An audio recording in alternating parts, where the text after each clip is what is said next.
Right, people of YouTubes, this is part 4, building the Helix and the Chromotrope, or the spinny propeller bit that's in the middle. That's one of our Helix sections there, and lots and lots and lots of cutting. You'll notice this was done at the beginning of the project, so we did all the chopping in one go, get everything sorted out. Carl's nice cold cut saw there, made a nice clean job of doing these for us. There's something like 50 odd meters of tube. That's ½ inch by, might not be ½ inch, can't actually remember, might be 15mm by 3mm wall tube. You can see the end of our spokes there, look, so we were quite early on in the project here with the recording. So that's all cut up. Well, this is Carl actually chopping up the end stubs that you remember seeing in the earlier part of the other video where we're putting spokes together, and it makes the stops up for the fireworks to be attached to. So it was, I think this is about 60 times speed. There's 260 odd of these altogether that we made, plus a few spares, whatever that equals. And these basically get welded to these little bits of 20mm square angle, as you can see here. So go back to this little process and showing you how that was stuck together for those that didn't see the other one, or the other video should I say. So this is actually at 3 times speed, just to give you an idea of the setting up process and what's involved with that at a bit more watchable speed. And then I tried to get a few shots through the welding mask.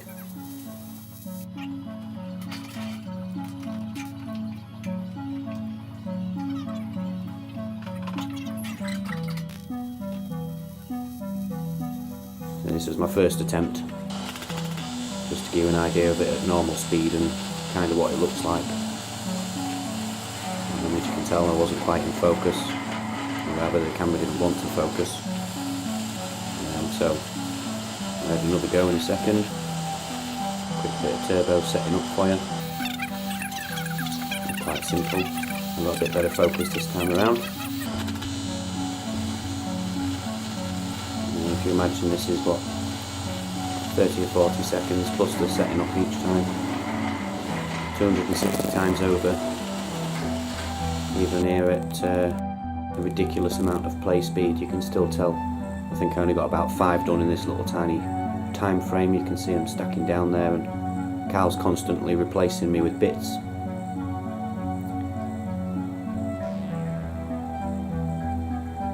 It certainly gives you a bit of an idea of what's involved in the amount of time just spent welding and cutting in this project. Lots and lots and lots and lots of time. Now you notice there's a bit missing.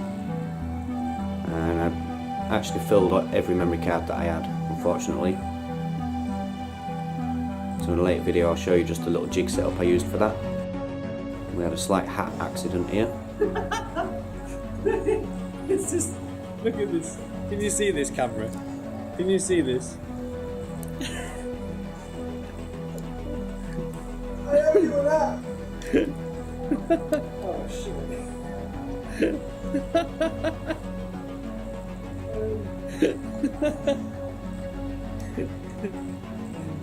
It'll survive. Until it works out. Ventilation? Yeah, that's alright. You notice I've actually got in the centre of the screen. You see I take the jig in and out for setting up each one. I could do all of them at that same length. Basically I did set up a jig with the 14.4 degrees set to a block, so I could just pull them through on the milling machine. And that's what creates our DNA spiral, as it were. It runs around the whole of the helix. So there's some bit of working out and settling on the final thing for a jig, and then again many hours welding in lots of various positions, as you can see, which was quite interesting because I'm not a TIG welder. And basically what I'm doing them all at the same length with the same jig set up first. So this is actually the 3 main centre spokes. As you can see, there's the 2 outer ones there set at the same length, and the one for the rockets is the same length in the middle. And that's what we end up with. That's one of the finished pieces, so make 10 of those.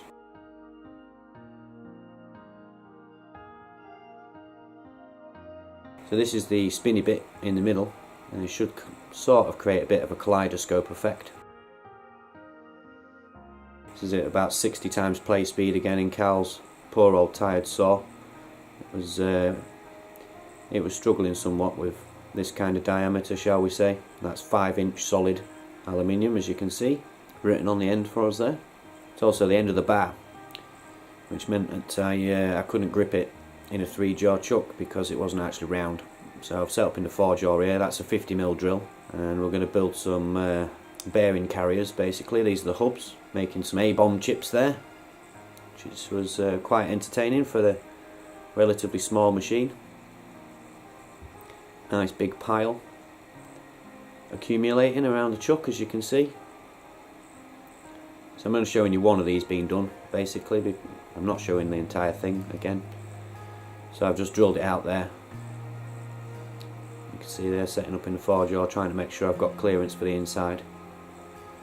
So in the end we spun the jaws round, as you can tell. Put a parallel back against the chuck.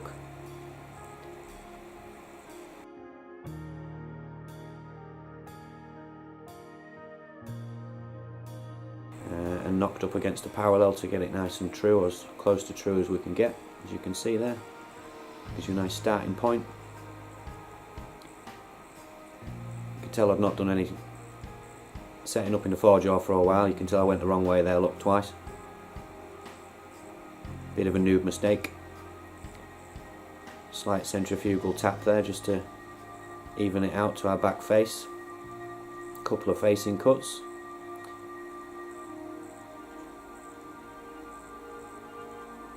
And then I set up for boring it out for the bearings.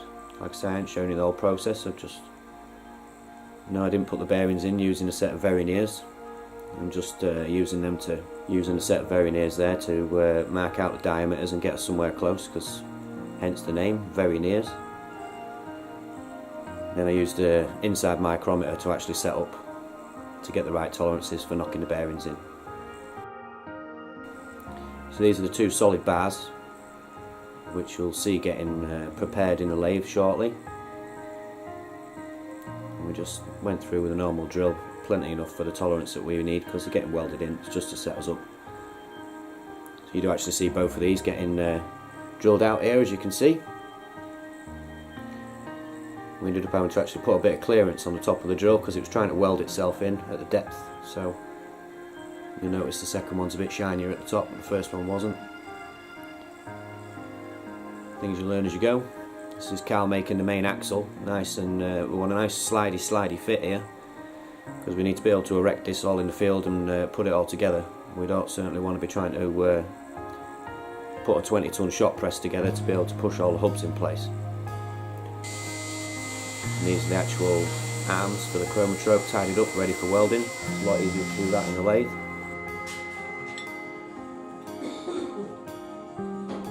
This is just setting up to take the little trim, take these spokes down to size so they fit correctly into our Helix, not Helix spokes even, is it? It's the Chromotrope spokes.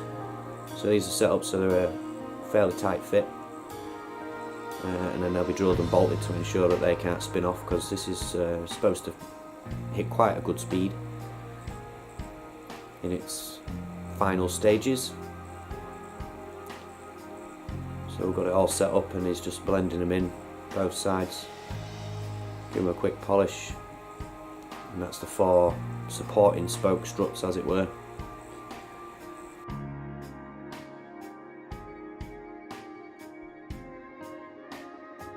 Which we're going to weld in now. You can see all my grinding dust stuck in my lens of my camera. It's done 2 years nearly, it's not too bad. And the old TIG welder wound up full chat, I think 200 amps to be able to burn into this properly. A little bit of preheat on there just to take some of the chill out of the aluminium. Some nice big fat weaves all the way around the outside. We certainly don't want these coming out. And at this stage I actually, you'll notice that there's still chuck marks on the inside, so this is basically rough fairly close, and then I actually set it back up in the 4-jaw chuck again in order to bore the bearings out without any heat distortion happening from the amount that obviously we've generated on this. And there you go, on the shaft, giving them a little whirl. Getting a big enough scale, isn't it, to get it all in? Gonna look good with some fireworks on. So we're gonna do a video on how we put it all together and some of the modifications we've made next. And just received details of all the, hopefully now in final form, where we're going to be. Please like, comment, question away, feel free, that's what we're here for. And please subscribe, it is free. No one realises subscription's free, and it means you can keep up with everything that's going on the channel here. Hope you enjoyed it, see you next time.